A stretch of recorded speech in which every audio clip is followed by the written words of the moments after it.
Aí vieram as notas de redação. E uma dica que eu dou para todo mundo que começar a estudar é o seguinte, principalmente na aeronáutica, não subestima o poder da redação. Eu fui de 12º para 4º colocado. Caraca. Por causa da redação. Porque eu tirei 9,8 naquela redação e todo mundo saiu tirando 6, 5,5, 7, coisa assim. E essa diferença compensou. Eu fui de 12º para 4º. Aí eram 2 vagas, o segundo colocado desistiu e eu em 4º empatado com a 3ª colocada, né? Ela era mais velha e ela passou. Mas a redação foi o total diferencial. E eu fazia a prova de bobeira, porque eu estudava mesmo para o CP100. Esse era o que eu queria.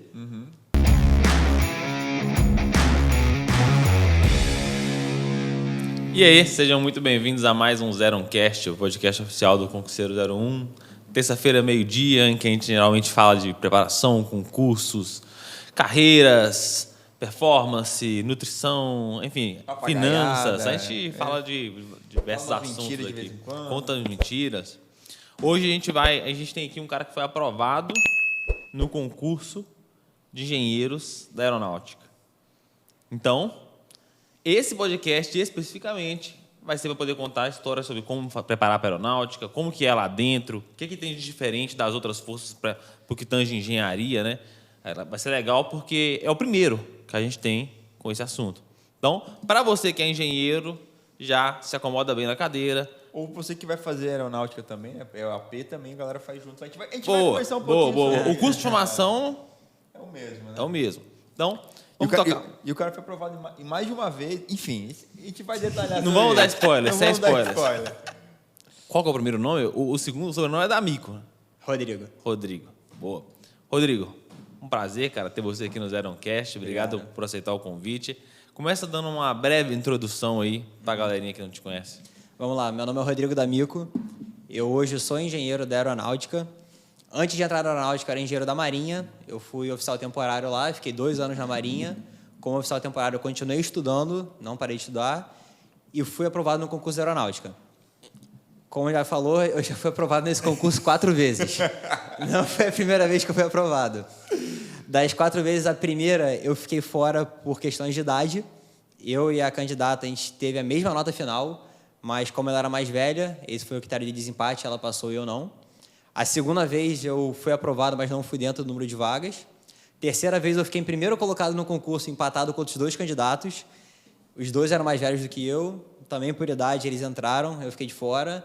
Até que na 4ª vez que eu prestei o concurso, na 4ª aprovação, aí eu fui o primeiro candidato isolado e consegui entrar finalmente na aeronáutica. E hoje eu estou lá como engenheiro mecânico. Cara, vamos começar do começo. Agora eu quero saber o seguinte. Você fez engenharia? Qual é a sua especialidade? Eu sou engenheiro mecânico. A melhor engenharia. Saiu da faculdade, como é que foi? Você já buscava fazer concurso? Já estava? O que pensava? Assim, me formei, eu estava me informando. Qual era seu... Quando eu estava no 8º ou 9º período da faculdade, eu já tinha meio que decidido que eu ia ser concurseiro. Então, não necessariamente eu ia para algum concurso da engenharia. Talvez eu fosse fazer concurso para auditor fiscal, para alguma coisa assim meio PRF, coisas não específicas. Mas eu sabia que eu seria concurseiro. Então, lá no 8º, 9º período, eu já comecei a buscar aula de português, que sempre foi a matéria que eu era péssimo. Português e redação, nunca fui bem escrever, nunca soube escrever. Então, no final da faculdade, comecei a parte de português, que era geral para qualquer concurso, né? Já começou a estudar para um concurso? Para um concurso. Cara, é legal isso. Muita gente pergunta sobre, a gente pode abordar até um tema sobre isso que eu achei interessante. Aí eu comecei com coisas amplas que abordariam qualquer concurso que eu quisesse fazer, português, redação. Estudei um pouco do direito administrativo, direito constitucional, que talvez se eu fosse para alguma carreira que não fosse engenharia, também estaria ali. E aí, quando eu estava no final da faculdade, eu percebi que o concurso mais fácil de passar seria o concurso de engenharia, porque a parte específica do concurso, mal ou bem, estava fresca na minha cabeça. Eu acabei de me formar, as matérias estavam ali. Então, do mundo do concurso, eu direcionei para os concursos de engenharia. E quando a gente fala concurso de engenharia, a gente, de cara, o que mais aparece são as Forças Armadas. Teve o concurso da Petrobras, mas eu era recém ali concurseiro, não tinha manha de prova, não tinha nada, então passei longe disso. E eu foquei, eu tenho Marinha, tenho Aeronáutica, os do Exército, eu nunca vi um concurso de engenheiro mecânico tão forte para o Exército assim, eu vinha mais para a Marinha da Aeronáutica. E como sou do Rio, Marinha mais presente no Rio, eu falei, vamos para a Marinha, né? Aí eu comecei a estudar para o CP100. comecei a estudar, a CPCM são 2 provas, né, 2 etapas, é uma prova muito mais difícil do que a prova da aeronáutica, e sempre esbarrava em questão de prova de título, porque eu era recém-formado, não tinha título nenhum. Eu passava na primeira fase, passava na segunda fase, chegava no título, o último colocado parava na frente, porque ele tinha aquele doutorado, 3 artigos publicados, 6 anos de trabalho, e sempre ultrapassavam. E fiquei 2 anos assim, eu falei, pô, mano, não tá dando certo. Vou ver outro concurso de engenheiro que tem. E foi o concurso de oficial temporário da Marinha. E que foi um certo desvio de estudo, porque o temporário da Marinha a gente tem português, que me ajudou muito, desde lá do 8º período, que eu falei, é geral. E eu fiz aquela coisa de formação militar naval, né, que é a outra parte do concurso. Mas aí estudei, era um concurso mais fácil, mais rápido assim de passar. Fiz 2 pós-graduações, consegui a pontuação mínima. Aí entrei. Só que quando eu entrei, eu falei, tô na Marinha, eu já vi concurso de CPCM, eu não vou conseguir passar de primeira. Qual outro concurso que eu tenho? Da aeronáutica. E eu falei, pô, vamos ver como é que é a prova da aeronáutica. A prova da aeronáutica é uma prova também, metade de português, então, desde a faculdade dando português, isso me facilitou muito. Eu acho que todos os anos, a minha menor nota na redação acho que foi 9,6, e minha menor nota em português foram 28 de 30 questões. Assim, eu nunca fui mal em português. E é uma prova que o conteúdo, ele é abordado mais... É uma prova mais fácil do que a prova da Marinha, não aborda tão específico, não tem tanto cálculo, não tem tanta conta, só que por ser mais fácil, sua margem de erro é muito menor. Então, na prova da Marinha... As notas finais são mais próximas, né? São mais próximas, são sempre altas, especialmente em engenharia mecânica, sem puxar saco para o nosso lado, né? Mas as notas em engenharia mecânica são sempre muito altas. Ah, cara. Muito altas. Engenharia é mais fácil, né? Sejamos honestos. Os caras são mais inteligentes, você disputa com uma galera mais alto nível. Tem uma diferenciação. Você sabe disso. Você sabe que ali estão os melhores. Entendeu? A nata, né? A nata está ali. Então, você disputa entre os melhores.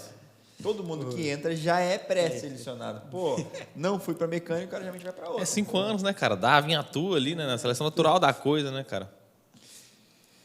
Vamos lá. Mas aí você fez... Que ano você se formou? Eu queria perguntar sobre isso, que era... Só para a gente poder contextualizar ali. Formei em 2018.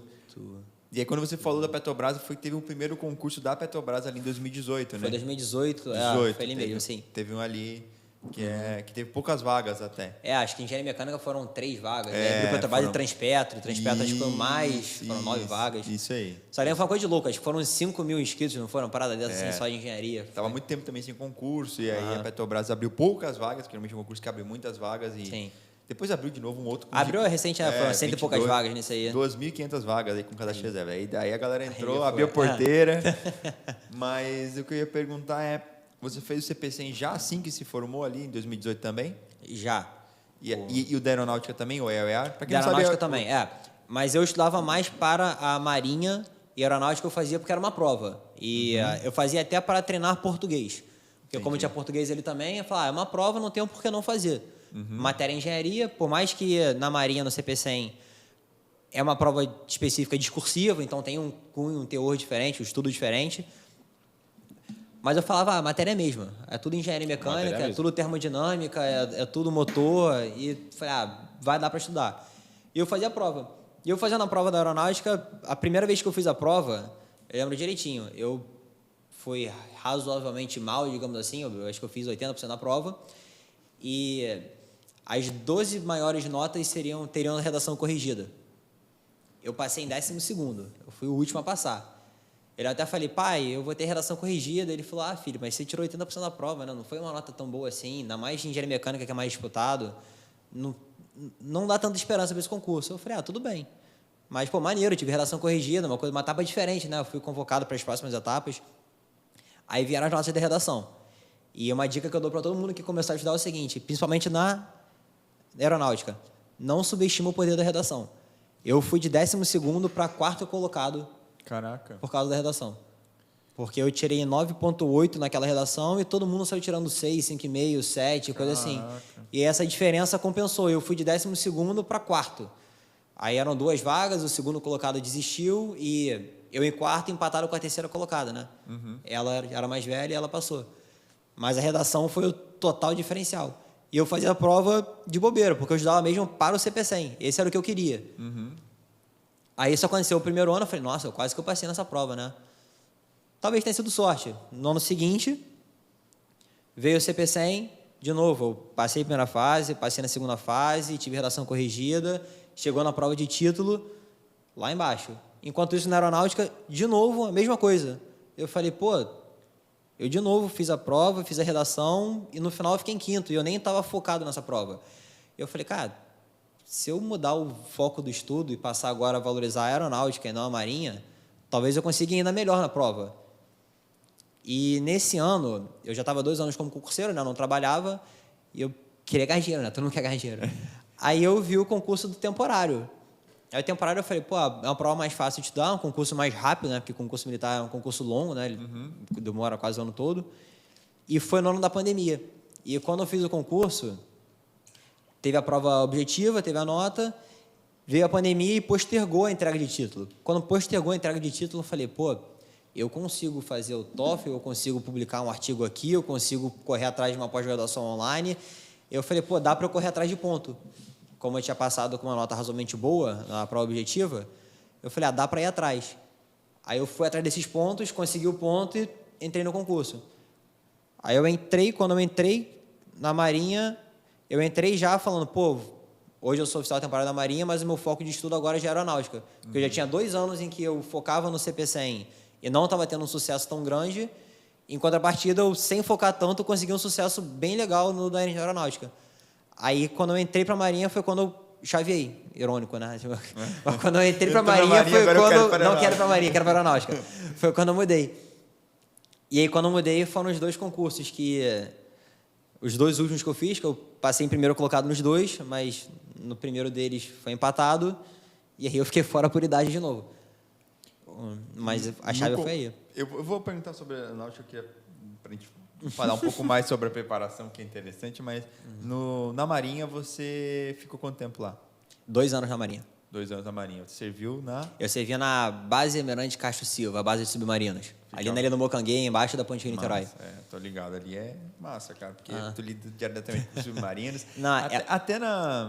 Tem um podcast que a gente já gravou e tal, mas é com o comandante Carlos, né, que é o comandante do Ticuna, e falou muito sobre isso. Mas o que eu ia perguntar era como é que foi essa experiência, primeiro na Marinha, assim, de modo mais geral? O que você esperava e como é que foi esse primeiro contato com o militarismo? Porque, querendo ou não, você estava vendo já essa carreira militar. Então, o primeiro contato com o militarismo foi a Marinha. Foi a Marinha. Primeiro contato. Eu nunca tive tanto problema com o militar, porque eu sou um pouco disciplinado, eu gosto de seguir hora, eu tenho certa disciplina, então não me assustou muito de cara. Mas o que eu reparei, o que eu gostei muito do mundo militar foi que as outras pessoas ao meu redor também cumpriam esses horários e também sabiam direitinho quem mandava em quem, o que podia ser mandado e quem podia obedecer. E isso na Marinha eu vi que eles conseguiam focar muito nessa determinação de o que compete a cada pessoa. Então, quando eu cheguei ali, me apresentei na base de submarinos, tava, olha, tem esse departamento aqui, tem aquele ali, a você compete isso, esse setor aqui é o setor de apoio, aqui tem a garagem faz aquilo. Eu vi que eles são bem compartimentados, assim, então é um pouco organizado ali dentro. De vez em algumas coisas meio bagunçadas, né? Em qualquer lugar tem só bagunça, né? Não vamos também mentir. Mas a Marinha proporciona uma experiência que é realmente só a Marinha. Pô, eu trabalhei com submarino. Não tem submarino em outro lugar. Então, ali... A não ser no Ocean Gate. Então, vamos lá, não tem submarino de guerra em outro lugar, entendeu? Exato. Aí, é uma base, é uma coisa que eu comparava com meus amigos. Todos os meus amigos trabalhavam em prédio. Eu trabalhava numa base, que era ao ar livre. Eu andava de um prédio para outro, eu passava, tinha uma praça. Olhando para o cais, tem 3 submarinos de um cais, tem um navio, o navio Guilhobel, que é um navio de socorro, grande também ali. Era um ambiente muito mais favorável do que um prédio numa sala, num escritório, num cubículo fechado. Isso foi um bom chamariz assim, na Marinha. Foi uma experiência que eu achava que eu perderia, mas eu não perdi. E é uma coisa que eu agradeço muito, porque você pegar, vou de um departamento para outro, vou ter que resolver uma coisa em alguma outra sessão. Bater um vento na cara, pegar um ar livre, você conseguir ver o sol, isso facilitava muito o dia a dia ali dentro. Muito, muito. Você não pegava muito sol porque a gente estava de macacão o tempo todo, né? Aquele macacão totalmente fechado. Mas era bom ter essa parte ao ar livre ali. E em termos de serviço, eu fiquei no departamento industrial da base de submarinos.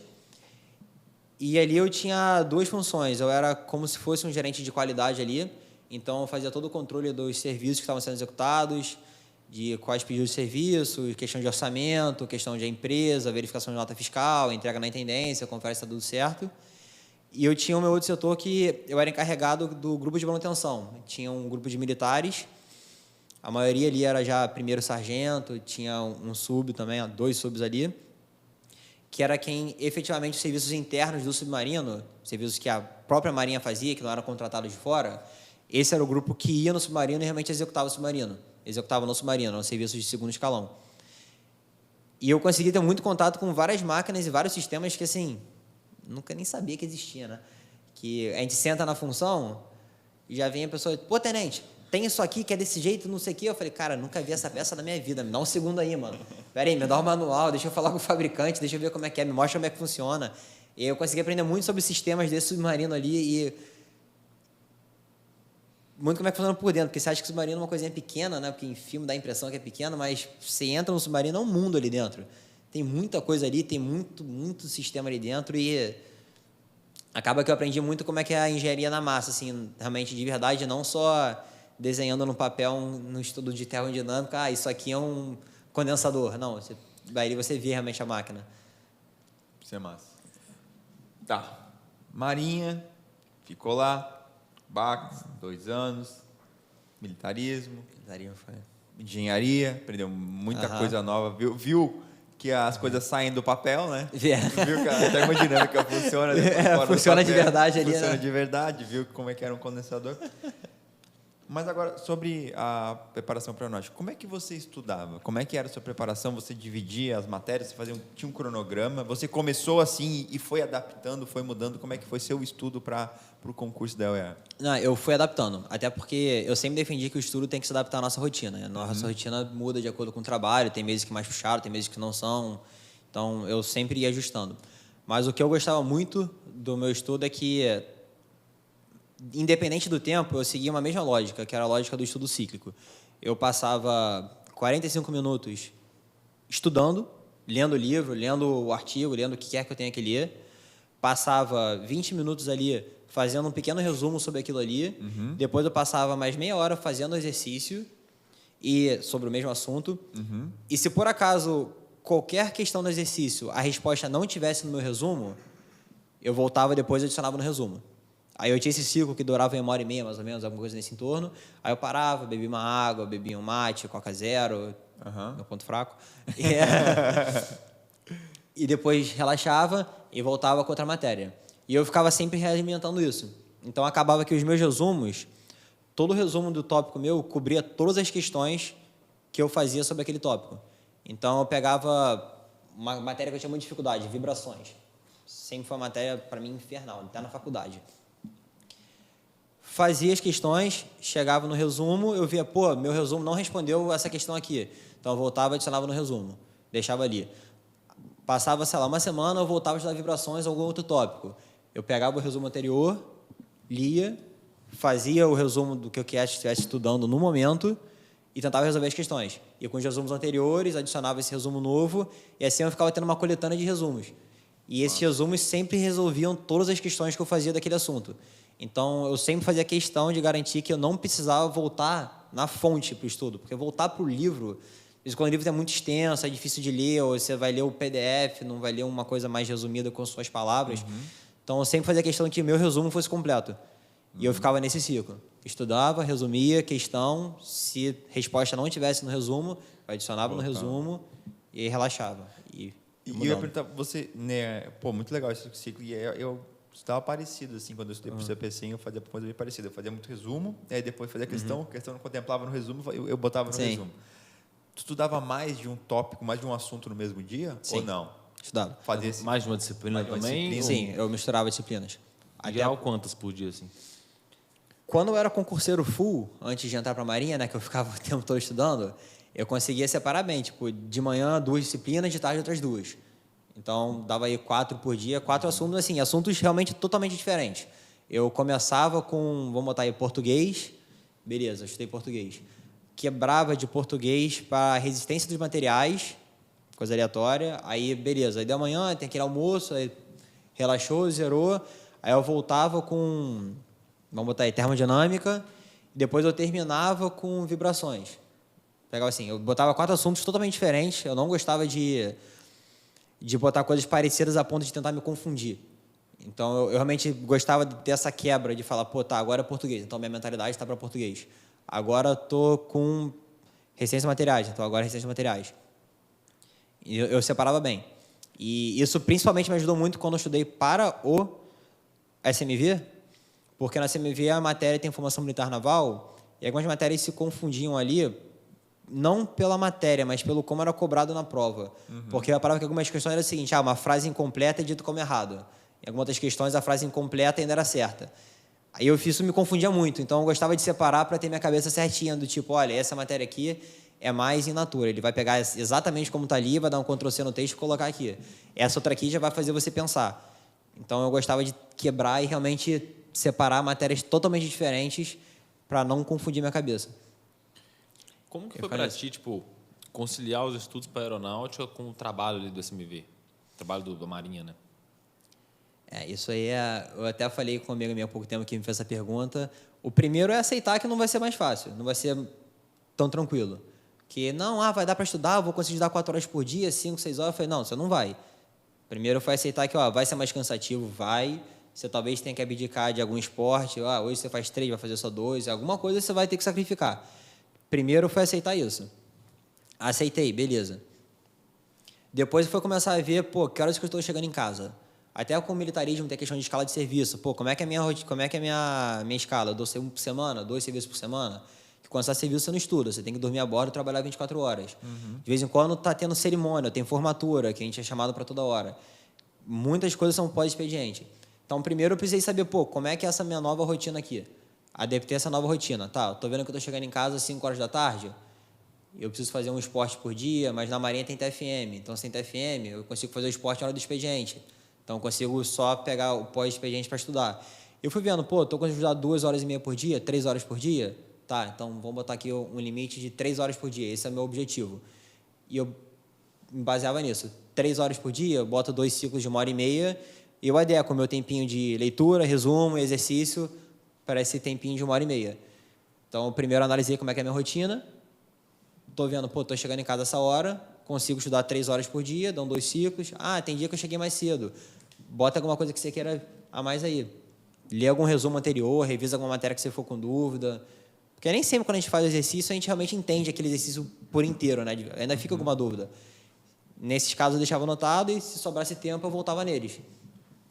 Mas o primeiro passo foi aceitar que não vai ser tão tranquilo quanto era antes e que sim, quem não estar trabalhando tem essa vantagem a mais, de ter mais tempo de estudar. Se tentar ficar, não, vou conseguir, não, aceita e manobra para que mesmo trabalhando você consiga estudar. Que foi o meu caso. Quando eu comecei a trabalhar foi quando foi aprovado na aeronáutica. Então, assim, dá para se adequar certinho e fazer um estudo baseado no seu novo horário. Boa. Isso... Eu ia perguntar uma pergunta que acaba perguntando muito para a gente, que é, você estava para o CP100 e para a aeronáutica. Também teve um período que você conciliou os dois. Sim. Como você conciliava o estudo para os dois? Porque eles são similares, mas eles têm algumas diferenças em português, principalmente. Tem bastante diferença até porque no CP100 cai o ciclo básico, né? Então, isso, a prova da aeronáutica passa longe disso, né? Graças a Deus. Diga-se de passagem. Eu fazia separação por turno. De manhã era um, de tarde era outro. E porque, de novo, né, eu gosto dessa quebra. Eu gosto de separar direitinho o que é um e o que é outro. Nossa. Então, de manhã eu estudava para o CP100 e eu não esperava ser aprovado para a segunda etapa para começar a estudar para a segunda fase. Então, mesmo antes da primeira fase, eu já estudava a matéria da segunda fase. E eu tentava fazer alguma coisa que pudesse me absorver para a aeronáutica também. Então, eu falo muito de termodinâmica porque é um tema muito comum em prova, né? Sempre tem 2 termodinâmicas no CP100, vão ter algumas no da aeronáutica também. Então, termodinâmica.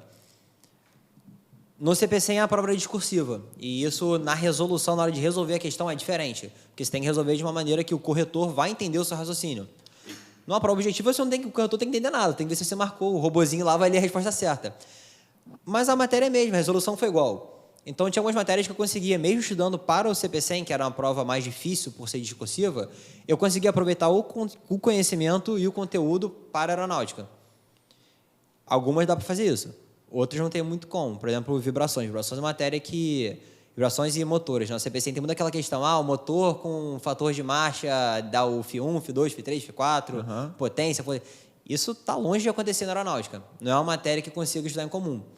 Mas algumas realmente tem como. E aí, de manhã, eu estudava ciclo básico, tentava estudar para a segunda fase da aeronáutica, da Marinha, alguma matéria que pudesse já aproveitar para o estudo da aeronáutica também. Isso era questão de planejamento, né? Então... porque acaba que os concursos, eles são, de certa forma, eles são conciliáveis pelo tempo que eles acontecem no ano, né? A prova da aeronáutica é em maio e a segunda fase da Marinha é em outubro, final do ano ali, mais para o final do ano. Eu acho que a parte de primeira fase você não consegue conciliar, porque não cai matemática e física na aeronáutica. Não cai nada. Mas essa parte ali da prova da aeronáutica da segunda fase dá para conciliar. Boa parte, né? Acho que dá. Você consegue sim aproveitar bem. Resolução não, porque é um objetivo da discursiva, mas o As conteúdo... bancas são bem diferentes, bem né? diferente. Mas o conteúdo você consegue sim. Parte teórica ali. O conteúdo você vai ler a sua teoria para resolver uma questão discursiva, mesmo para resolver uma questão objetiva. E meu pai até sempre brincou, falou que meu pai sempre fala que toda prova objetiva é fácil, porque não tem como ser difícil uma prova em que tem a pergunta e a resposta embaixo. Então ele fala, filho, estuda para mais difícil, porque o objetivo é fácil. Tá? Ele sempre falava isso. Verdade. Aí você consegue sim aproveitar o estudo de um para outro, com limitação, tem essas questões que são específicas da Marinha, essa questão de motor é clássica, né? Cai, acho que ano sim, ano não, cai essa questão. Mas dá para aproveitar. E é a questão de planejamento, é estudar as duas provas, ver as duas matérias. Você não vai descobrir isso do nada, né? Tem que perder um tempinho estudando isso, tipo, estudar a prova e não necessariamente o conteúdo. E aí dá para organizar e conciliar os dois estudos. Durante a preparação, qual foram os erros que você mais cometeu, assim? E qual que é os erros que você vê que a galera também mais comete? O erro mais comum que eu vejo é a autossabotagem. Massa. Tem um pessoal que fala assim, eu gosto de estudar 6 horas por dia. Eu estudo por tempo. Tem um pessoal que estuda por tarefa. Mas o que eu mais vejo é assim, quer estudar por tempo? Tudo bem. Só que são 6 horas efetivas de estudo. Para ter 6 horas efetivas de estudo, você tem que ter 8 horas, 9 horas aí. Porque não adianta, você vai levantar para ir no banheiro. Você vai pegar o celular porque vai apitar, algum barulho vai acontecer, algum barulho na rua. Você vai cansar e você vai distrair, sua mente vai devagar. E se ficar contabilizando essas quebras como tempo de estudo, autossabotagem. Você não está com 6 horas de estudo. Efetivo, você tem 2 horas e meia ali, 3 no máximo, estourando. O pessoal não gosta muito de admitir isso, né? O pessoal acha que, não, eu estudo focal, eu estou com um cronômetro aqui. Uma coisa que eu nunca fiz na minha vida também, botar um cronômetro para ficar... Você está se preocupando com o cronômetro e não com o estudo. E outra autossabotagem, quando o pessoal, vou estudar que eu quero fazer 40 questões hoje. Aí faz correndo para acabar em 1 hora e meia, pronto, estou livre, vou para a praia. Fala, não, tu correu com as questões, tu não aprendeu a questão. Ainda mais para uma questão objetiva, eu gostava muito de não só saber o porquê que a minha alternativa é certa, mas eu quero saber o porquê que as outras são erradas. Numa questão que é de cálculo, beleza. Uma ser certa e não utiliza as outras. Mas numa questão teórica, por que ele errou, porque ele falou esse processo aqui tal e não era esse. Eu gostava de ter esse estudo com calma. E o maior erro que eu vejo é o pessoal autossabotagem. O pessoal quer correr uma coisa ou outra para ganhar tempo aqui e achar que isso está ajudando, mas não. Vai um passo atrás, quer estudar 6 horas, são 6 horas efetivas, vê o que você está fazendo que está impedido de estudar. Talvez ir no banheiro, é foda que você não controla, né? Mas assim, celular. Tá, se você se preocupa muito com o celular, cara, separa 5 minutos do seu estudo para ver o celular. Nesse ciclozinho que eu fazia, eu tinha, no final do ciclo, eu tinha uns 10, 15 minutos que era de intervalo. Beleza, eu sei que para mim, 10 minutos no celular ali a cada 1 hora e meia era o suficiente. Então, eu conseguia ver e conseguia desligar. Cansou? Isso muito isso comigo. Eu estava lendo e eu cansava. Estudar cansa. E minha mente começava devagar. E eu via que eu tinha um limite de estudo até eu começar a perder a concentração. Quando eu chegava nesse limite, se eu tentasse forçar e continuar estudando, eu não absorvia nada daquilo ali. Eu ia botar lá o checkzinho de tarefa feita. Não, eu li o capítulo todo, eu li aquelas páginas todas. Mas os últimos 60% eu não entendi nada, porque eu já estava com a cabeça pensando no que eu vou comer de noite, o que eu vou fazer depois, ou como é que eu vou treinar no dia seguinte. Então, eu falo autossabotagem nesse sentido. Pô, realmente estuda para ver o que está tirando a sua concentração. E uma coisa que eu reparei, pô, fui concurseiro 4 anos, né? Então, eu tinha uma certa bagagem. Eu percebia que eu conseguia fazer 20 questões numa palavra só, focado. Passou da 20ª, eu começava já a... Ou em vez de ler, assinar a afirmativa correta, eu já lia incorreta, eu deixava de ver ou não. Então, eu tinha muito bem definido que, 20 questões eu faço. Deu 20 questões? Para, relaxa, olha para o céu, bebe uma água, vai no banheiro e volta. Eu tinha esse meu tempinho. Então, o maior erro que eu vejo é o pessoal achar que está estudando sem estar estudando. Vê ali, talvez no começo, o seu tempo de concentração seja 15 minutos. Esse é o que você consegue. Beleza, faz 15 minutos, dá o seu tempinho, depois tenta fazer 20. Ou não vou por tempo, vou por página, vou ler uma página, vou ler uma seção, vou ler o item 3.3, sei lá. Mas é realmente... Quando for estudar, realmente estudar e não ficar preocupado com outros barulhos. E eu vejo isso até hoje com pessoas que eu vejo que estão estudando, que vêm falar comigo. Eu comento, olha, vê o seu estudo mesmo, porque você tem que estar efetivamente estudando e não pensando em outras coisas. Maneiro. Esse lance de saber o momento que você fica exausto, assim, funciona muito para mim também, cara. Pô, até em prova, assim, eu lembro de quando eu fiz as provas do 100, por exemplo, a primeira e a segunda fase, tipo... Tem um momento que eu vou ficando cansado, igual o Tia, assim. E aí, tipo, você lê uma questão, você fala, cara, essa questão tipo, ela não é uma questão complexa. Só que tipo, eu não estou avançando. Assim, era um negócio que, em condições normais de temperatura e pressão, 2 minutos eu ia fazer ela. E eu tô há 2 minutos lendo ela. Nem fazendo, eu tô só, já gastei o tempo dela. Aí eu, nesses momentos assim, eu paro e falo, cara... Vale mais a pena despender 10 minutos aqui agora só fazendo nada, assim, olhando pro tempo. Aí eu ia comer, tipo, pegar uns doces, ficar olhando pro lado, ia vendo a galera surtando aqui, surtando ali e tal. Ficava relaxando, tipo, pedia para ir no banheiro para pegar um ar e tal. É e quando eu voltava, aí sim, eu pegava a questão de 2 minutos e 1 minuto e meio fazia ela. Entendeu? E valia muito a pena, porque eu despendia um pouquinho de tempo aqui agora, dar um passo para trás para poder voltar e dar 2 para frente. E depois, eu analisando as minhas provas anteriores, porque isso a gente pega com manha de concurso, né? São um pouco mais... Na primeira, falando da prova da aeronáutica, na questão da redação, o primeiro concurso que eu não fui por idade, eu e a candidata, a gente empatou na nota final. A gente empatou porque na redação eu tinha 9.8. Eu não gabaritei porque eu perdi 0,2, porque eu escrevi máquina e não uma máquina. Nossa. Caramba. E isso foi um erro, isso foi no final, isso foi no final da redação mesmo. Então, fiz a redação e naquela época eu fazia a redação e eu passava limpo direto. Eu não dava um intervalozinho para relaxar um pouco a cabeça, para reler o que eu estava escrevendo. E depois eu pensei, se eu tivesse ido ao banheiro, bebido uma água, comido um biscoito, quando eu fosse passar limpo, eu teria visto que eu escrevi máquina, e aí eu teria corrigido na redação, né, que é só adicionar um azinho, e aí eu teria tirado maior nota na redação, teria tirado centésimos a mais do que a candidata no primeiro concurso em 2018, e teria sido aprovado em 2018, não 2022. Por uma questão de tentei forçar quando eu já estava cansado. E isso me custou um concurso inteiro. Pequenos detalhes assim que às vezes custam muito, né? Total. E até em outros concursos, assim, que você vê que você... Toda hora que a gente pega para ver o gabarito de um concurso, a gente fica irritado com a gente mesmo, né? A gente olha e fala, cara, eu podia testar essa questão. Essa questão não tinha como fazer. Eu sabia essa resposta. E eu vejo que era tudo desatenção. E eu fui traçando o limite. Se eu estou fazendo prova, eu tenho que estar fazendo prova. No momento em que eu estou fazendo a conta e do nada me vem na cabeça um assunto totalmente aleatório, eu largo a caneta e falo, não, para a questão, para o que está fazendo. Vou perder tempo de prova. Não vai. Depois você compensa, vai ser melhor parar agora, devagar 5 minutos e voltar no pique depois, do que forçar aqui e errar essa questão à toa. Ainda mais se fizer a prova tipo a Sebrae, porque uma certa no lume errado no lume certa, aí...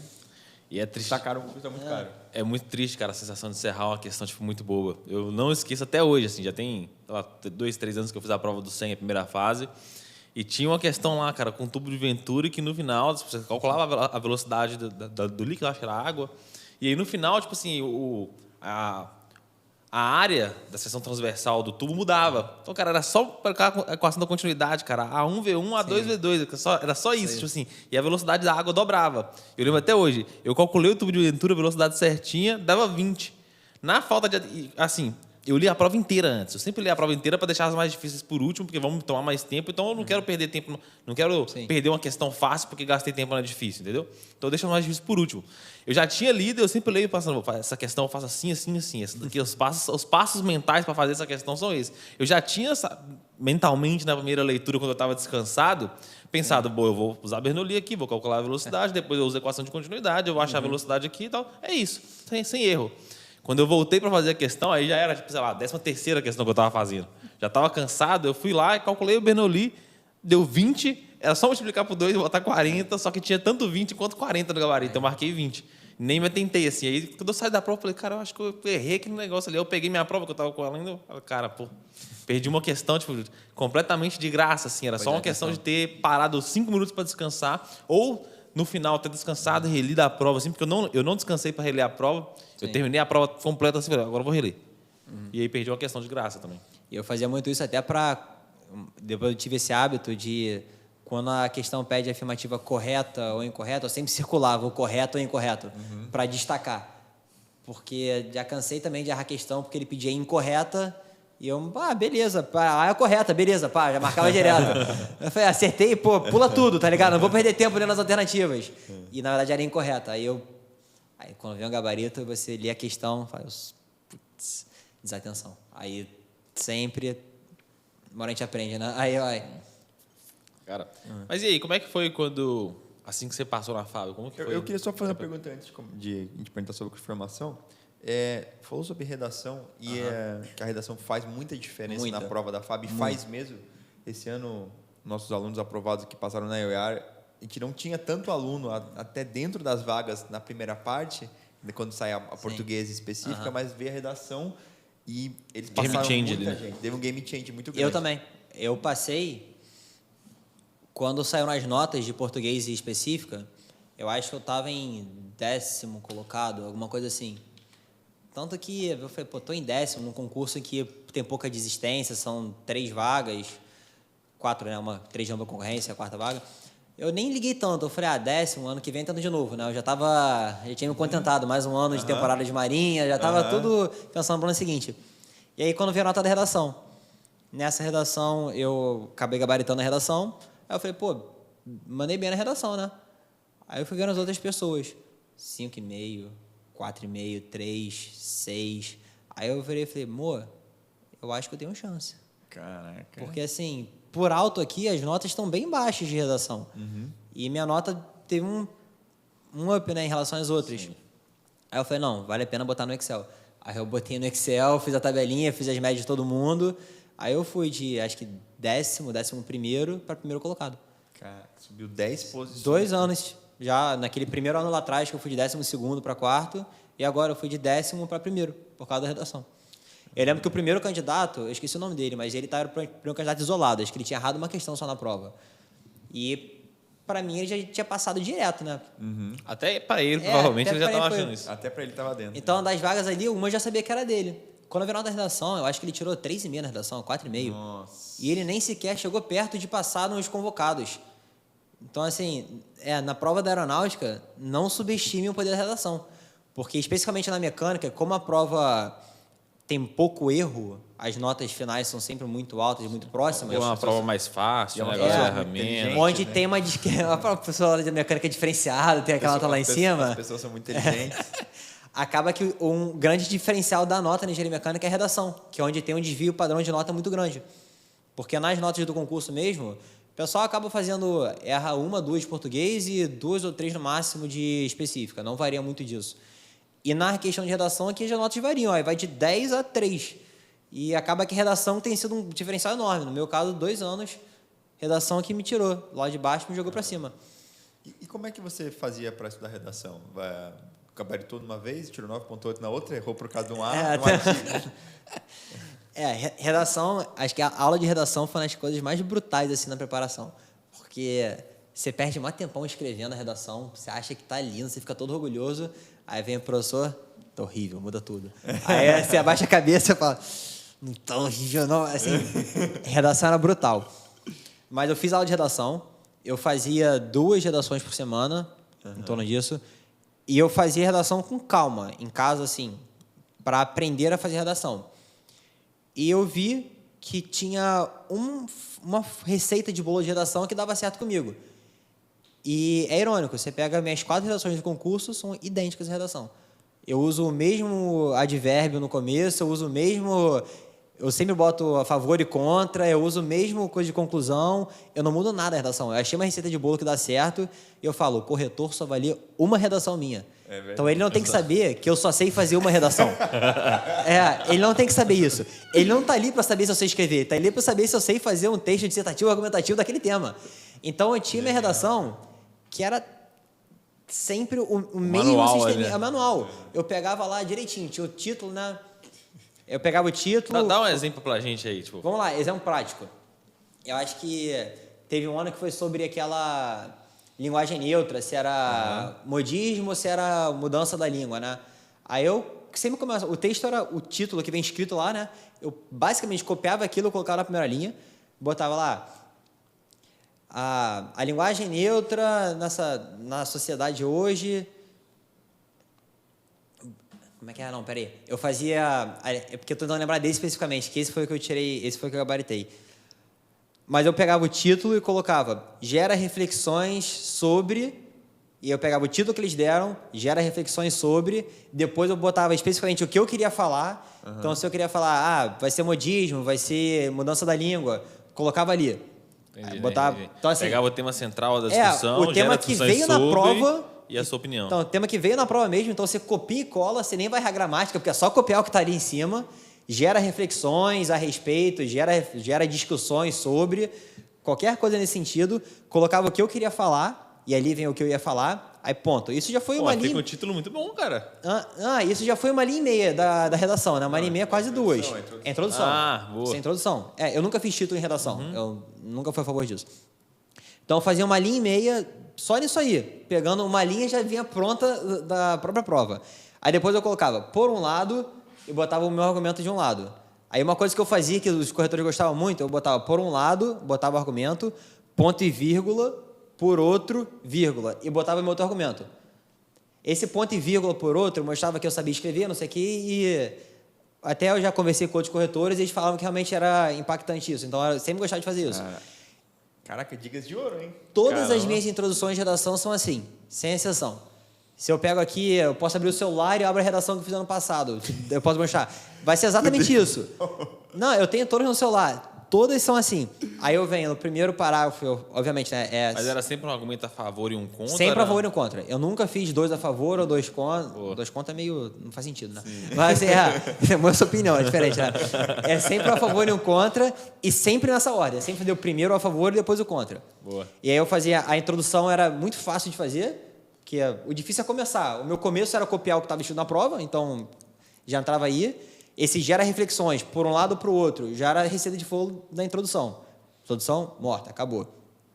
Começou depois. Eu não fazia conector nenhum, eu só colocava direto a minha opinião a favor. E eu colocava, isso ocorre pois, blá, blá, blá, blá, blá, e saía explicando. Ou isso ocorre devido a, e saía explicando. Então, vem a minha opinião, esse conector, e explicava. E aí eu gostava de botar sempre 3 frases por parágrafo. Aí era a frase inicial, ponto. Isso ocorre pois, ponto, nesse sentido, e colocava o que eu queria terminar o parágrafo. Aí no outro, eu comentava sempre com em contrapartida. Era em contrapartida ou no entanto. Era sempre esses 2. Nunca variei disso. Aí era no entanto, começava a escrever. E eu gostava muito de, no contra, quando tinha que fazer alguma explicação, eu usava 2 pontos. Para fazer alguma explicação, ou botar algum conceito, alguma coisa assim, eu adorava botar 2 pontos e explicação. E aí depois, lá em cima eu usei nesse sentido, aqui eu uso nessa perspectiva. Aí eu vou nessa perspectiva, acabei o segundo contra. Veio a conclusão, eu sempre começava dessa forma, repetia a mesma coisa que eu botei lá na introdução, na primeira linha, que é o que veio na prova, colocava ali, vírgula, pode concluir que... Aí vem o meu argumento a favor e o meu argumento contra. Acabou a prova. Eu tinha a receita de bolo, todas as minhas provas, minhas redações... Cara, ele tinha 50% da redação pronta. Tinha. Com 10... cara, tem que ser 30 linhas. 15 já estavam pré-escritas. Não, já está pré-escrito, porque o difícil é começar. O meu começo e o meu meio já era todo feito. Eu só precisava encaixar. E eu aprendi isso porque eu fazia redação. Então, de tanto escrever, eu sabia que, pô, vou encaixar uma coisa aqui, isso aqui vai demorar 1,5 linha, vou botar esse outro conector aqui. E eu já sabia o que escrever em cima, pensando no conector que eu já ia usar embaixo. Porque eu já sabia o conector que eu ia usar embaixo. Porque eu fazia redação sempre do mesmo jeito. Eu falo, o corretor, ele só valia uma redação sua. Você não tem que saber fazer duas, tem que saber fazer uma. E assim, e vai. Muito e um gênio. bizu que eu dou, isso aí realmente, que nenhuma banca escute o que eu estou falando, na hora de folhear a prova de aeronáutica, pô, mano, seja malandro. Quando for folhear a parte de redação, tá ali, lê o título, velho. Pelo amor de Deus.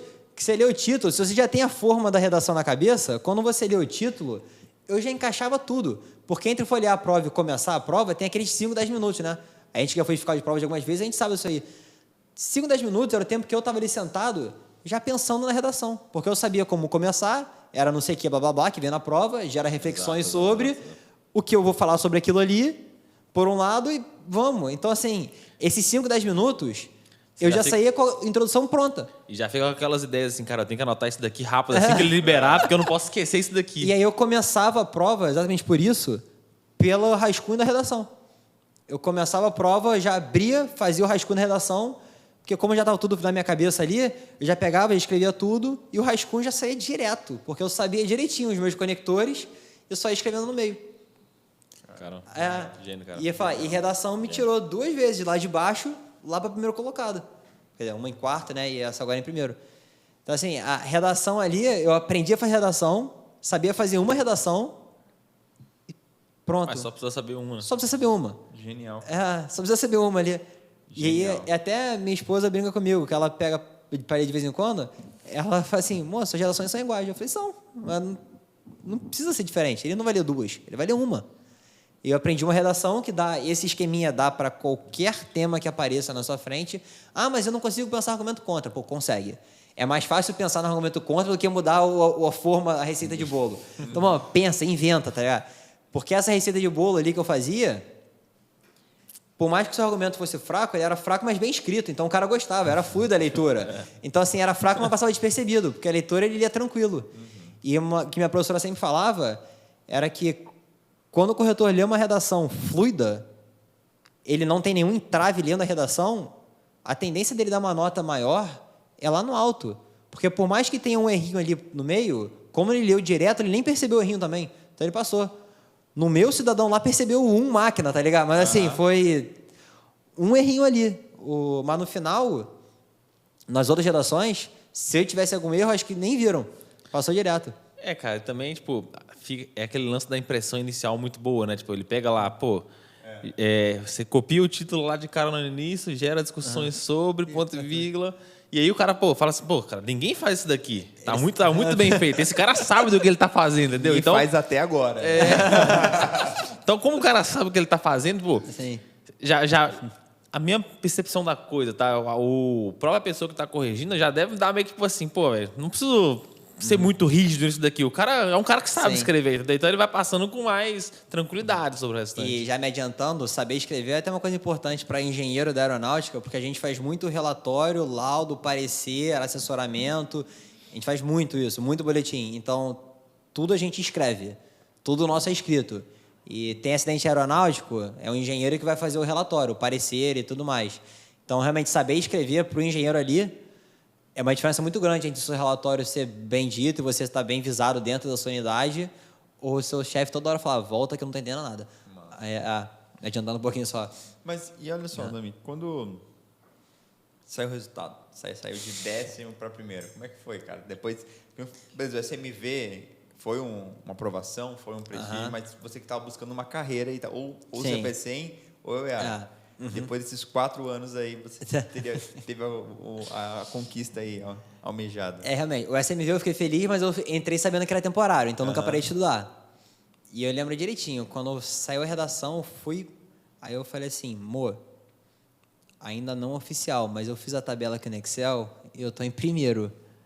Aí ela já queria contar para Deus e o mundo, vamos dar uma festa, vamos fazer tudo, vamos encomendar bolinho com o tema da aeronáutica. Eu falo, espera sair o oficial, tem a inspeção de saúde, avaliação psicológica, algum curso grande. Eu tive essa... Falei, vamos primeiro passar em todas as etapas, depois eu falo, depois eu conto para todo mundo. E aí, muito feliz, né? Na Marinha tive que falar, porque a gente tem que fazer a comunicação, avisando que a gente passou no concurso e tudo mais. Todo mundo me deu parabéns, eu estava muito feliz comigo, porque eu assim, tirei um peso enorme nas minhas costas, né? Finalmente passei no concurso, e o concurso que eu estava há 4 anos aí, né? 2 focados e outros 2 anteriores não tão focados. Mas foi uma felicidade de... Tá, agora realmente eu estou vendo que valeu a pena não ter ido para festa, não ter ido para noitada, não ter ido para praia, não ter ido para churrasco, perdi um aniversário ou outro, não saí em algumas fotos, mas quando sai o seu nomezinho ali e você vê que todo mundo ali no seu redor também fica muito feliz pela sua conquista, ali foi quando eu vi que valeu a pena e que o meu estudo estava certo, o que o meu método, aquilo que eu estava fazendo, o que na visão dos outros nem sempre era tão certo, tá, eu estava bem, eu estava certo, eu estava num caminho que deu fruto. E ali é o momento que você olha e fala, consegui. Finalmente, eu consegui. E fica feliz. Mas eu tive a calma, eu não saí contando vitória antes do... Eu esperei publicar, eu esperei ser convocado para ir falar, olha, então, tem um concurso que eu passei, eu vou lá para Minas Gerais ficar 4 meses. Mas foi um momento assim que dá um chaveamento e você se pega rindo à toa.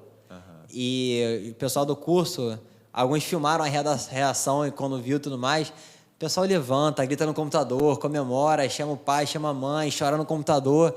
E essa é uma reação muito comum da galera ali. Muito comum mesmo. Boa, muito legal. E aí, cara, como é que foi quando você chegou lá no curso de formação? Como é que foi? Como é que é? Como que é lá? Quanto tempo fica? Onde é que é? Vamos lá. O curso de formação é em Lagoa Santa. Lagoa Santa é uma cidade satélite de BH. Ela fica ali a meia hora de BH, mais ou menos. É uma cidade relativamente pequena, ela tem seus 60, 70 mil habitantes. Então, é uma cidade interiorzinha assim. E você vai ficar lá de janeiro até maio. Esse é o curso de formação. O curso de formação ele vai ali do meio de janeiro até a primeira quinzena de maio. No edital vem certinho a quantidade de semanas e tudo mais. No meu caso, foram 17 semanas. Mas aí talvez isso mude de edital para edital.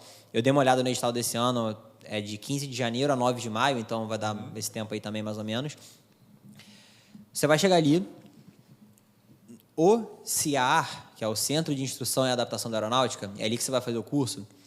Esse curso ele é junto com todas as graduações, todas as formações. Então, o pessoal do apoio, o curso é junto, pessoal médico, o curso é junto, dentista, o curso é junto, farmacêutico, o curso é junto. Eu sou serviço jurídico, eu sou psicologia, eu sou administrador, pedagogia, não importa. É todo mundo junto, todo mundo se apresenta no mesmo dia e se forma no mesmo dia. Todo mundo tem as mesmas aulas, tudo junto.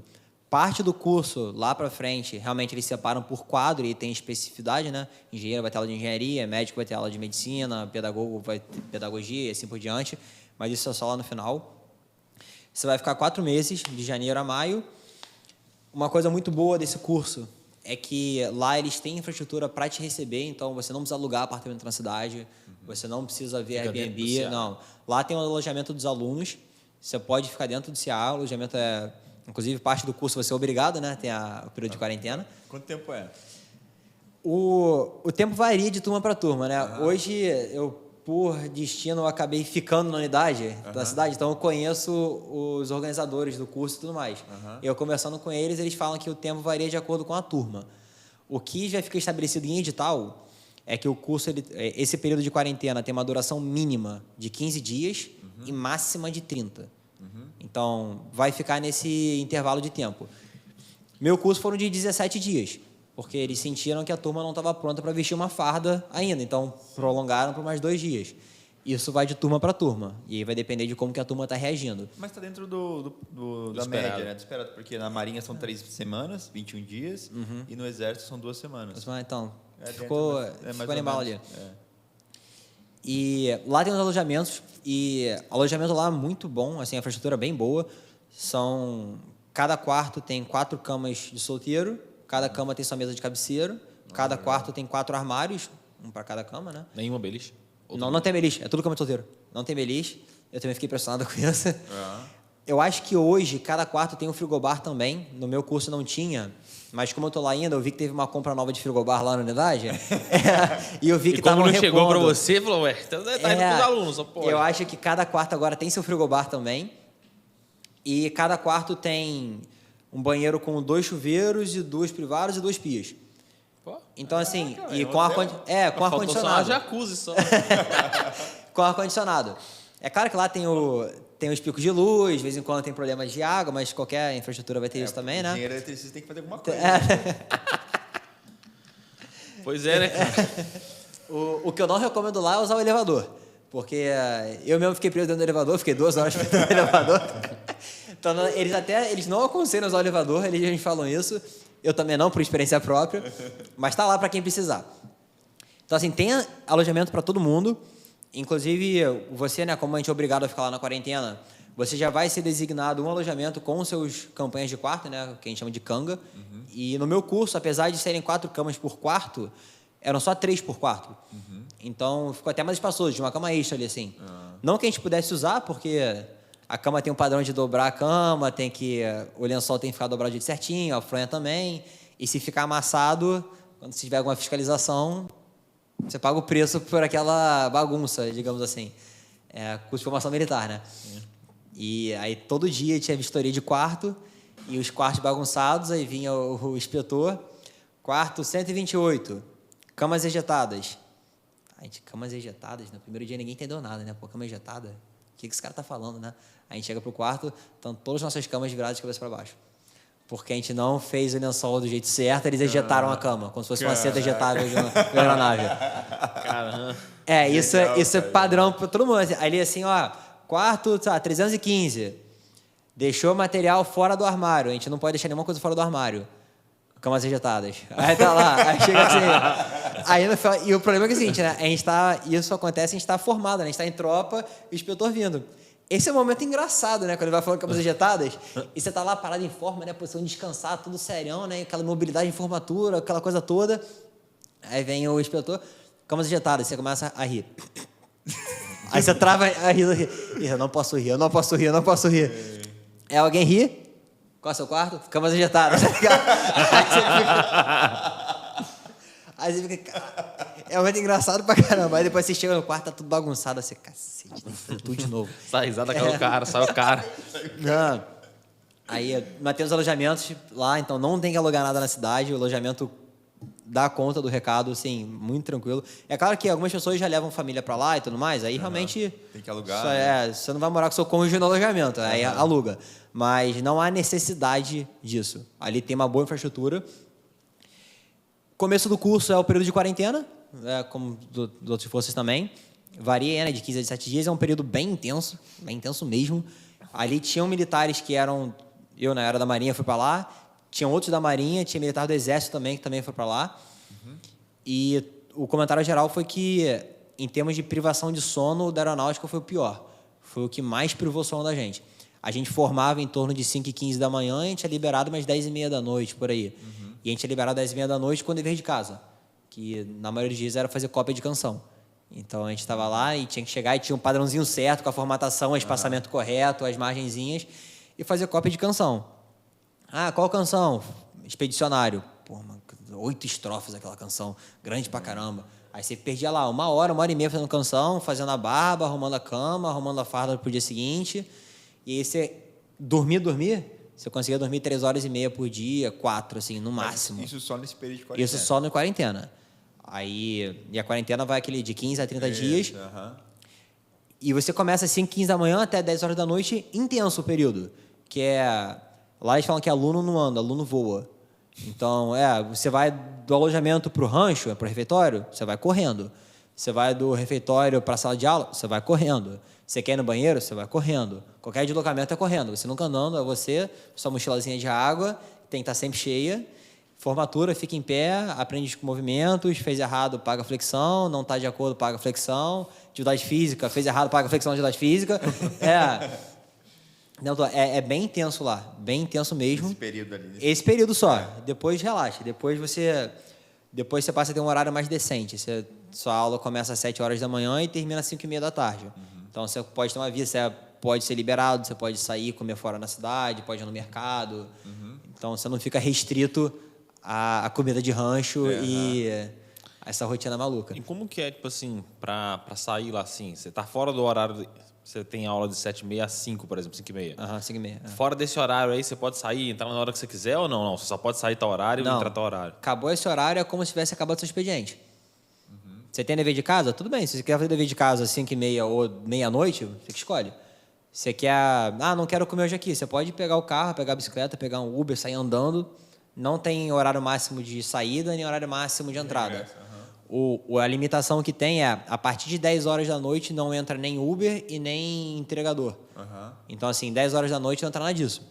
Eu falo que isso é uma limitação porque Mas lá vocês conseguem deixar carro lá, então, né? Consegue, a gente pode entrar e sair com carro. Não... Eu falo com limitação porque lá é muito grande. O complexo é bem grande. E você vai perder uns bons 10 minutos, 15 andando da guarda até o alojamento, até a sala de aula. Então, se você pensa em chegar às 7 horas, 6h55 para uma aula que é às 7, tu vai ter que dar um tiro muito forte para chegar lá no tempo, porque você vai se atrasar. Acabou 5h30, você pode tomar banho, você pode ir para o ginásio. A gente tem um ginásio lá 24 horas por dia aberto pra gente, com piscina, com academia, tem tatame, tem futevôlei não, quadra de futsal, tem quadra de vôlei, tem academia aberta, tem pista de corrida, tem toda a estrutura. E aí acabou 5h30, vida livre. Quem quiser sai, quem não quiser fica, quem quiser estudar, estuda. Pô, e é bom, cara, porque não é tão perto de BH, mas também não é tão longe, assim, dá uns 40 minutos. Não, mas não era tão comum a gente ir para BH durante a semana. Sim. Exatamente por isso, que também depende muito de carro. E Lagoa Santa, por ser uma cidade pequena, não tem tanto serviço assim. Conseguir Uber, táxi, qualquer transporte é um pouco complicado. Mas não consegue não, porque tá perto do aeroporto também, né? Ou fica muito longe? Não, fica muito perto do aeroporto. Eu demorava 12 minutos quando estava chovendo. Pois é. Então, assim, sem chuva você chega em 8 ali no aeroporto. É muito rápido. Mas, mesmo assim, na cidade, eu lembro direitinho. Quando acabou a nossa quarentena, a minha turma tinha 105 pessoas. A gente juntou e falou, onde que a gente vai comer? Vamos sair para comemorar. E aí tinha uma pizzaria na cidade, eu liguei meio-dia para a pizzaria e falei, olha, quero fazer uma reserva para 90 e poucas pessoas. Nem acreditaram quando eu falei. Ainda mais que era final... Garantiu para o ano. A gente acabou numa segunda-feira, era final do mês, acho que foi dia 29 ainda. Que final do mês, segunda-feira, eu falei, quero reservar para 90 pessoas. 6h30, 7h30 da tarde, a gente marcou uma coisa assim. De tarde eu saí, que eu fui no mercado, que eu fui comprar algumas comidas, e eu peguei um Uber, né? E eu falei pro motorista, falei, pô, hoje mais à tarde, vão umas 90 pessoas querer fazer essa mesma corrida aqui, que é a pizzaria ali em frente ao mercado. Então, cara, se você conhecer alguém, vem pra cá, tá ligado? Porque eu vi que é difícil pegar Uber e tudo mais. E a resposta foi, não, aqui é difícil Uber mesmo. Eu falei, eu tô te falando do serviço, eu tô te preparando para você poder trabalhar. Ele, não, realmente lá é bem difícil o Uber roda lá pouco. Recomendo quem for, se puder ir de carro, ou bicicleta elétrica atende perfeitamente, por sinal. Recomendo, porque depender de Uber lá é um pouco complicado. E o que aprende no curso de formação, as aulas, assim? É a mesma... Pô, a gente tem aula de muita coisa. Mas a gente tem aula padrão, regulamento de continência, estatuto dos militares, código penal militar. A gente aprende questões mais operacionais, instrução de tiro, manuseio de armamento, abordagem tática, como que está num veículo você aborda outro, quando chega alguém com alguma ameaça, como que você aborda essa pessoa que está te ameaçando. Isso tudo preparando para quando a gente tirar serviço armado. A gente aprende questões de liderança, aí tem aula de farda, tem aula de educação física, né? Preparatório para o TAF. A gente não aprende nada específico da sua formação. Então, não é para chegar lá achando que, pô, tô vindo aqui fazer um curso de engenharia mecânica. Não, você não tá. Você está vindo ali fazer um curso de militar. Você está ali para aprender a ser militar, aprender o que é usar uma farda, como se portar, o que é a continência, os costumes da caserna, como é que se comporta no refeitório, quando chega alguma autoridade, quando não chega. Você está ali para aprender isso. E é claro que você vai aprender isso, e quando você já for militar, digamos assim, né, quando eles já tiverem te ensinado militar, ou seja, lá para o final do curso, eles vão te ensinar um pouco mais sobre a sua graduação dentro da FAB. Mas primeiro você vai aprender a ser militar. Você vai aprender a ordem unida, você vai aprender a marchar, vai aprender a comandar a tropa, e a gente realmente faz comando de tropa no dia a dia. Eu fiquei um pouco impressionado com isso até, foi uma diferença grande da Marinha para a Aeronáutica. Ali tem formatura diária, tem uns comandos que a gente tem que saber. E só no final do curso que você vai aprender como que a engenheiro, no meu caso, né, no caso de engenheiro, como que o engenheiro se enquadra dentro da Força Aérea. Você não vai aprender, ninguém vai te sentar para te ensinar transferência de calor, aerodinâmica, não, isso não vai acontecer. Mas vão te falar, olha, como engenheiro, suas possibilidades são essas, sua atuação é essa, tem que ter isso aqui, existem esses cursos aqui que a própria FAB oferece, que vale a pena você fazer. E isso vai servir para cada curso, né? Na engenharia, os médicos também, os dentistas, os farmacêuticos, o capelão também, todo mundo tem isso. E a formatura, como é que foi? O dia, como é que foi os preparativos, como é que foi a emoção? Foi bem quente. Foi bem quente. Aqui tem uma coisa que a gente até brinca. A gente acredita que escolheram construir o Ciara ali porque bate sol. Para aluno ficar no sol o tempo todo. Porque, cara, pode estar chovendo. É quente pra cacete mesmo. Não, Lagoa Santa tem um clima muito estranho. Você acorda muito frio. Eu estou ficando lá hoje, né? Você acorda 8, 9 graus. Aí dá 8 horas da manhã, tá 15, 16. E dá 10 horas da manhã, tá 25. E sempre quando abre formatura, pode estar chovendo, mas vai abrir um sol no formato da tropa. Só para a tropa ficar no sol. E ali no CIAR... Quase que aquela iluminação de palco ali descendo. Especificamente no pátio dos alunos, que ele tem vários pátios, né? No pátio dos alunos, que é onde acontece a parada diária dos alunos e tudo mais. Todo dia tem a parada diária, 11h45 da manhã, já é um horário muito bom, mas sol absurdo ali. E aí a gente... Por que eu falei quente, né? Porque é sol o tempo todo. Na formatura, minha formatura foi lá 12 de maio, se não me engano, foi o dia da minha formatura. A gente marcha com o 5º uniforme, né? Com o 2º uniforme, que é o terno branco. Então, é uma blusa de manga comprida, social por baixo, aquela gravata apertada, o terno, o cap. Então, tudo esquenta. Tem sol, porque é sol, não tem como não ter sol. Construíram lá por isso, né? Só que foi muito legal mesmo. Todo mundo foi surpreso, porque a Esquadrilha da Fumaça foi na minha formatura. E nós, alunos, a gente não sabia disso. Quem sabia era a chefe da comissão de formatura, ela sabia, mas os outros não sabiam. Então, a gente estava em tropa e do nada veio uma barulheira e uma fumaceira danada. A gente olha para cima assim, né? Tipo, todo mundo em tropa não pode olhar para cima, né? Mas quando escutou o barulho, todo mundo tá nem aí. Caraca, eles estão aqui, tá ligado? A gente foi marchando, eles estão aqui, que maneiro, tá ligado? Assim, olhou, teve muito treinamento, muito ensaio mesmo. Você praticamente vai ficar o último mês inteiro fazendo ensaio. A gente abriu o Gládio Aládio, né, o símbolo da FAB, as asinhas militares com a espada no meio. A gente fez esse movimento, então teve um treinamento bem intenso para conseguir acertar esses passos. E no dia da formatura, junta a família toda, né, quase 1.000 convidados ali, acho que foram 1.000 convidados na cerimônia militar. Autoridade de tudo quanto é lado. O próprio comandante da aeronáutica estava ali, que não era uma coisa muito comum, mas ele veio dessa vez. Várias autoridades. Tem a banda de música. A gente, alunos, isso é interessante, os alunos têm participação na banda de música, que a gente escolhe a música que vai tocar. Então, assim, claro que toca nos aviadores, o da FAB, toca no do Brasil, mas quando a gente vai marchar, os alunos escolhem qual música que eles querem que marche. Então, a gente escolheu um dobrado do hino da bandeira, essa é uma participação que a gente tem ali. E a cerimônia é a cerimônia de entrega de espada. Então, a gente começa a formatura sem espada nenhuma, entra na posição e nossos familiares vêm e entregam as espadas pra gente. Nesse momento foi até legal que a banda de surpresa começou a tocar Game of Thrones na hora de entrega de espadas. Então, tá todo mundo formado ali em sentido, esperando o familiar vir entregar a espada, e começou...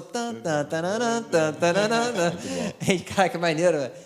Aí foi... E no final tem o grito de guerra, né? Cada turma tem esse grito de guerra. E é quando você já está sem voz, porque você se esgoelou a formatura inteira. Lá você não canta, você esgoela. Esquece fonoaudiologia, qualquer coisa que você aprenda sobre isso, ignora, porque você vai se esgoelar o tempo todo. Chega no final, você ainda dá o último grito de guerra, e da minha turma acabou com Força Aérea Brasil, aí vem o fora de forma massa, já o cap para cima, aí você... Todo mundo desaba no chão, o cara se ajoelha, todo mundo se abraça, aí você chora, não tem como, você toma uma promoção, aí familiares, todo mundo batendo palma, aí depois todo mundo invade também, aí vira aquela bagunça com a família, os fotógrafos, filme, tudo tirando foto. É bem emocionante a formatura, bem emocionante. Bom, agora você falou que tem uma apresentação de quais as possibilidades do engenheiro dentro da Força Aérea. Tem. E eu te pergunto agora, quais são as possibilidades de um engenheiro dentro da Força Aérea? Só para adiantar que a gente comentou que na Força Aérea você, diferente da Marinha, do Exército, de outras forças até, você já faz para a cidade, né? Você já faz, já sabe a cidade que vai trabalhar assim do curso de formação. Esse é um bizu máximo que eu vou passar para qualquer um que queira fazer esse concurso. No edital tá lá a cidade que você vai. Dá um jeito de conhecer alguém da FAB ou pesquisar no Google, quer que seja, para saber quais unidades tem em cada cidade. Porque a cidade já te dá um grande start com o que você vai fazer. Eu não fiz isso. No meu edital eu escolhi Belo Horizonte, nem Lagoa Santa. Mas na verdade era Lagoa Santa. Eu escolhi Belo Horizonte porque da cidade que apareceu ali tinha Belo Horizonte, São Paulo e São José. Eu até então não sabia da fama de São José. Que tem o ITA lá, né? Tem o ITA, lá é o parque de engenharia da FAB. Então, assim, lá é o foco da engenharia da FAB. Eu não sabia dessa, então eu botei Belo Horizonte, que das 3 cidades era maior. Eu falei, vamos para BH, partiu. Não foi um grande erro, porque eu adoro onde eu estou hoje. Não, BH. O que eu trabalho... Tinha São Paulo? Tinha São Paulo. Mas, na verdade, era São Paulo, era Guarulhos e... Tá. Não era São Paulo.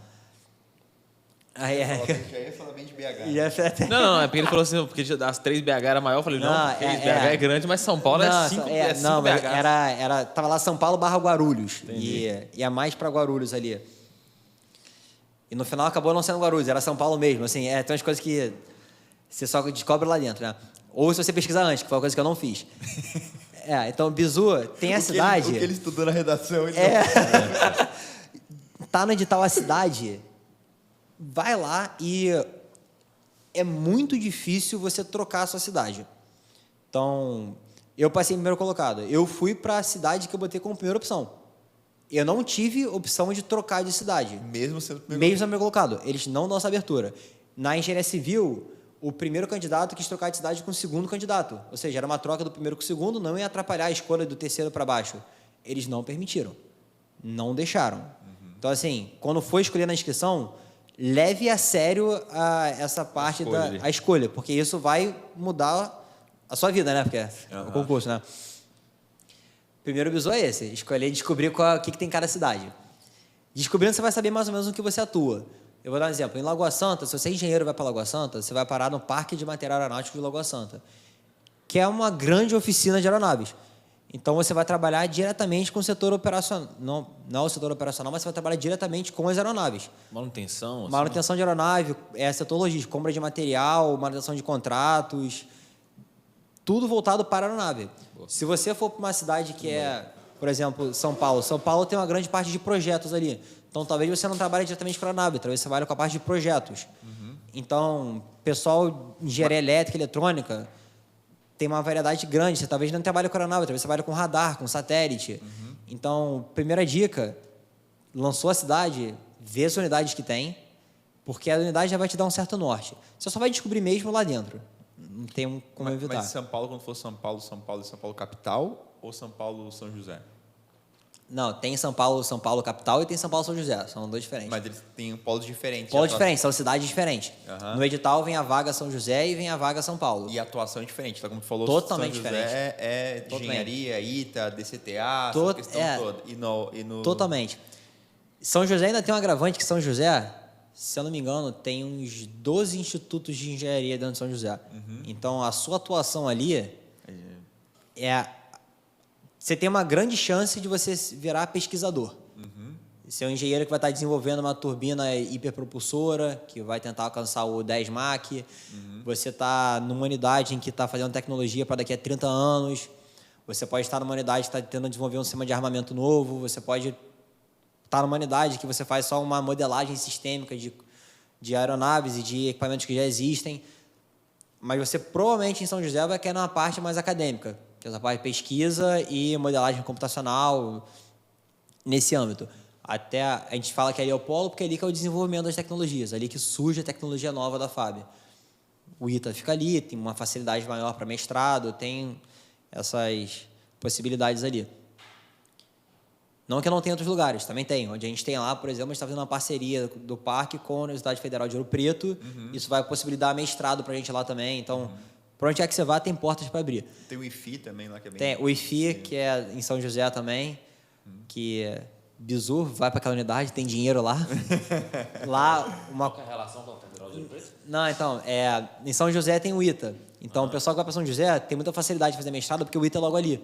Então, o militar, mesmo no mestrado, ele volta para a unidade, ele não ignora totalmente o trabalho. quando você está numa unidade mais afastada e você é movimentado para o ITA para mestrado, você acaba deixando a sua lacuna lá na unidade. Você não consegue estar lá todo dia, você dificulta esse laço. E aí, para suprir essas necessidades, por exemplo, na minha unidade estão fazendo uma parceria com a UFOP, que é a Federal de Ouro Preto, para que a gente possa fazer mestrado na UFOP sem largar Lagoa Santa. E a UFOP é a faculdade mais próxima desse acordo, a gente está tentando buscar com a FMG e com a PUC Minas também. Então, isso, para onde quer que você for na FAB, vai ter uma parceria dessa acontecendo também. Legal, massa. Então, o mestrado não é focado em São José. E mesmo você não estando em São José, você pode fazer mestrado lá também. A FAB tem essa oportunidade, tem esse caminho. E até esqueci o que eu estava falando já. Do IFI. O IFI bisui para o IFI, porque o IFI tem dinheiro naquela unidade. E fica onde? IFI fica em São José, é o Instituto de Fomento e Cooperação com a Indústria.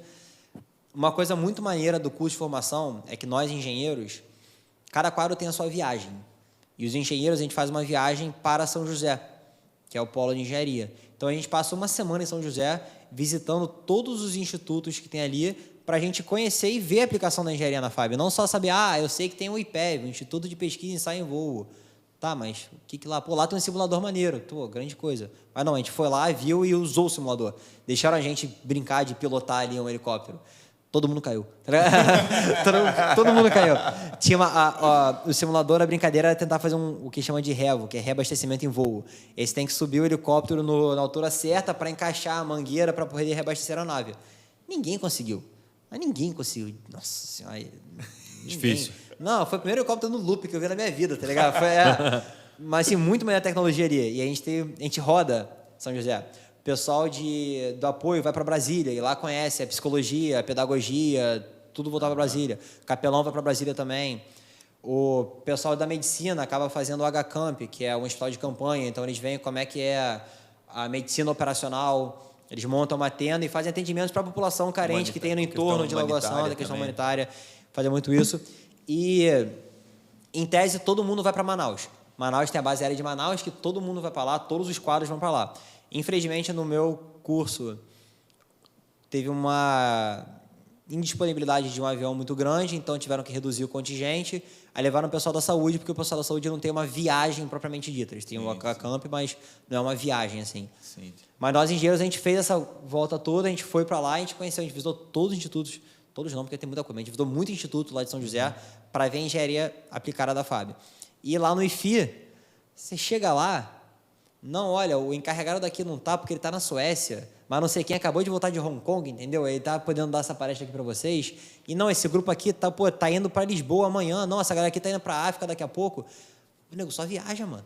Ali tem dinheiro, velho. Ainda mais agora que a Fábio comprou o Gripen, que é da Suécia. Então tem muita gente indo para a Suécia para fiscalizar realmente a construção do Gripen e tudo mais.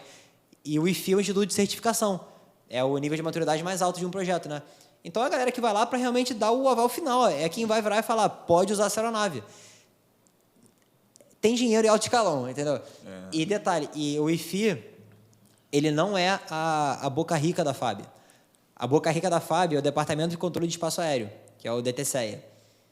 Que é o DCEA, né? Departamento Espacial de... DCEA. Eu esqueci certinho agora que é a sigla. Esse departamento é quem ganha dinheiro por todo o voo que acontece, porque eles que fazem o controle das aeronaves. Sim. Do tráfego aéreo no Brasil inteiro. Eles têm muito dinheiro. Ali, se você é engenheiro eletrônico, elétrico, você tem uma grande chance de parar no DCEA. Porque você vai trabalhar nos SINDACTAs, que são centros de controle de tráfego aéreo. As melhores engenharias, né, cara? Ali, você vai cuidar de comunicação, de rádio, de antena, de radar, de satélite, de sistemas de pouso. E o DTCE tem muito dinheiro, então, assim, é muita missão, você vai toda hora vai ser deslocado, você vai ter uma possibilidade grande. A questão de ter dinheiro é ter recursos, material, né? Ter recurso material, recurso financeiro para te mandar para algum lugar. Então, você vai poder fazer um mestrado mais fácil ali, porque é uma unidade que tem dinheiro para te pagar o mestrado, é uma unidade que pode te dar uma gratificação para você fazer uma missão lá em Manaus, aí você vai e volta. DTCE tem esse lado positivo, que é mais voltado para a galera da elétrica, eletrônica, telecom e assim por diante. Não que não tenha engenheiro mecânico, engenheiro civil lá tem, mas o foco do DTCE realmente é o pessoal da elétrica e eletrônica ali. A gente prioriza as melhores, mas deixa uma cota também ali, né? Para incluir todo mundo.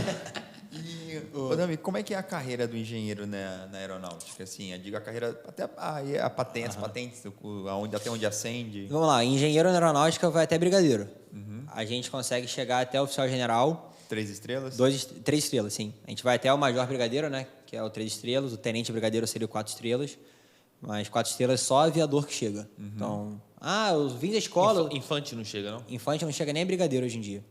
Caraca. Caramba, Hoje em dia, quem se forma na academia, você escolhe aviador, infante e intendente. Aham. O intendente, ele chega também a 3 estrelas. O infante nem a brigadeiro está chegando. E aí, médico e engenheiro chegam a 3 estrelas também. Fora isso, ninguém mais chega. Então, oficial general, a gente tem engenheiro, médico e aviador. Intendente.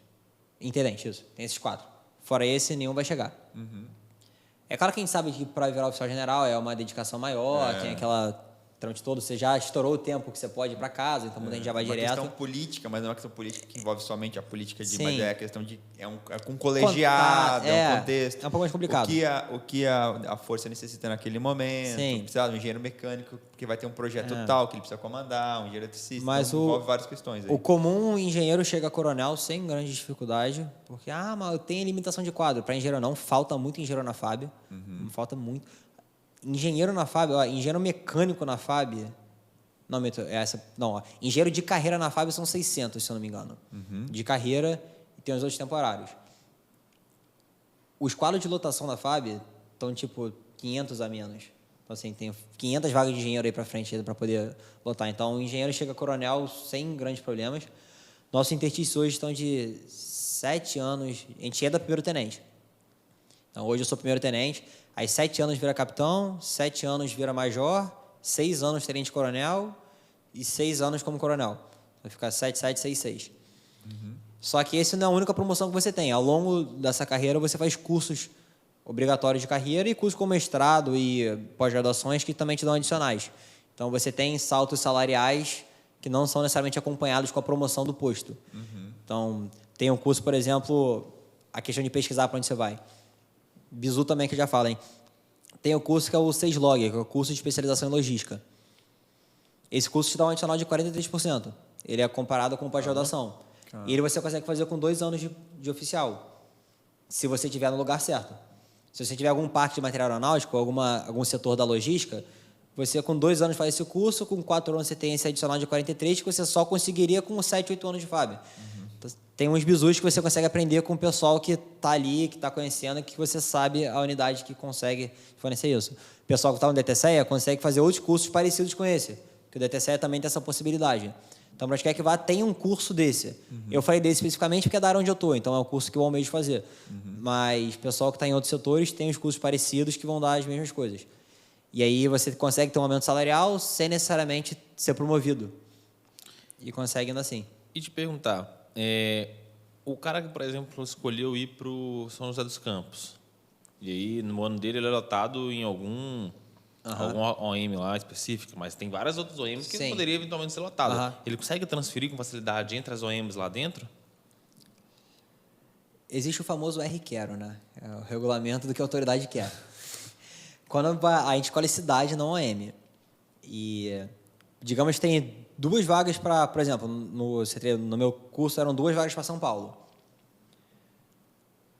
Foram 2 pessoas para São Paulo. Digamos que fossem 2 unidades diferentes, a pessoa que tirar a maior nota no curso de formação escolhe a primeira unidade. Então, a prova, você escolhe a cidade e a nota no curso, você escolhe a unidade dentro da cidade.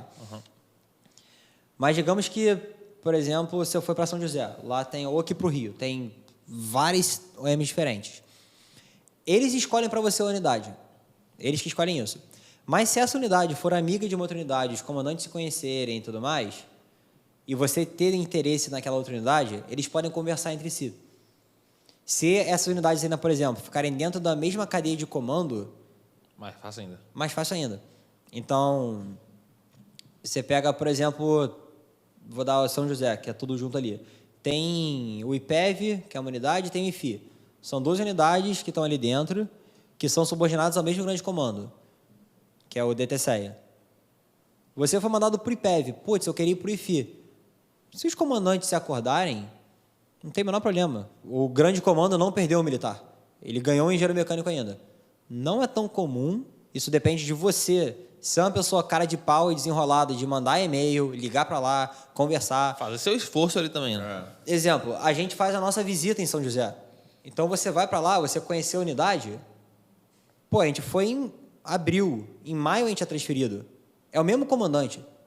Seja cara de pau. Vai nele e fala, comandante, gostei muito do que vocês fazem aqui, fiquei muito interessado, tô vindo para São José, não sei se minha vaga é para cá, mas se tiver, pô, quero muito vir para cá.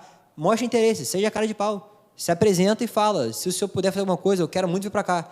E se ele tiver interesse, e todo mundo tem interesse, tem gente, ele vai tentar te buscar.